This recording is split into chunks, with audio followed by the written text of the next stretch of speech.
আপনি বেলালকে দিয়ে আজান দেওয়ান, আরশের মালিক আল্লাহ বেলালের আজান শুনবার জন্য অপেক্ষা করছে।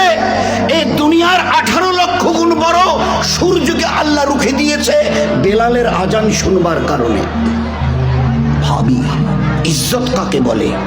সূর্যকে রুখে দেওয়া হয়েছে কেন? আল্লাহ সূর্যকে আটকে দিয়েছে। বেলালের আজানের আওয়াজ এখনো আরশে পৌঁছায়নি। 3, মিরাজ থেকে আল্লাহ রাসূল সাল্লাল্লাহু আলাইহি সাল্লাম ফিরে এসে বলছে, এই বেলাল। লাব্বাইক ইয়া রাসূলুল্লাহ, আমি কাছে আছি, বলুন। এই বেলাল, তুমি কি আমাল করো আমাকে বলো না। আল্লাহ রাসূল, আমাকে লজ্জিত করবেন না, আমি কি আমাল করব? আপনি যা বলেন, আমি তো আপনার গোলামের গোলাম, আপনি যা বলেন তাই করি। না বেলাল, বলো না, বলো না। কেন গো আল্লাহ রাসূল, আমাকে শর্মিন্দা করছেন? না গো বেলাল, আমি শর্মিন্দা, তোমাকে লজ্জিত করিনি। আমি যখন জান্নাতে চলছিলাম তোমার পায়ের শব্দ আমাকে শোনানো হয়েছে, এটা তোমার সাথেই বেলালের পায়ের শব্দ। আমি তোমার পায়ের শব্দ জান্নাতে শুনেছি। ভাবতে পারি হোয়াট ইজ কল রেসপেক্ট, ইজ্জত কাকে বলে? What is call honour, honour কাকে বলে?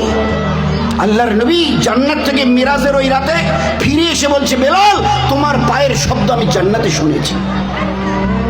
4, ও আমার সাহাবা, ও চৌধুরী সাদের পুরো সিতাই হালকার সমস্ত উম্মতের পুরুষ আর মা বোনেরা কান খুলে শুনে নাও, আমি যখন জান্নাতে দাখিল হব আমার উটের লাগাম এই বেলালের হাতে থাকবে। আমি উটের সওয়ার থাকবো আর জান্নাতে যখন দাখিল হব এই উটের লাগাম বেলালের হাতে থাকবে। দোস্ত, বুঝি ইজ্জত কাকে বলে? ইজ্জত কাকে বলে? জান্নাতে ঢোকার পরে আমি বলবো, বেলাল আজান দাও।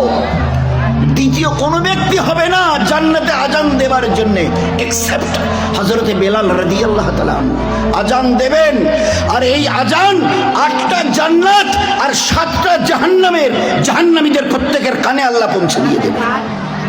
সমস্ত জাহান্নামের চৌধুরীরা, আবু জেহেল, উতবা, শোবা, এই আজানের বেলালের আওয়াজ শুনবে আর বলবে, সাদ্দাকতা ইয়া বেলাল, সাদ্দাকতা।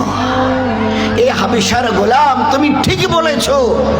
আল্লাহর পেয়ারা দিন যাদের কাছে ছিল, আজ তারা হাসতে হাসতে জান্নাতের স্বর্ণ শিখরে ইজ্জতের।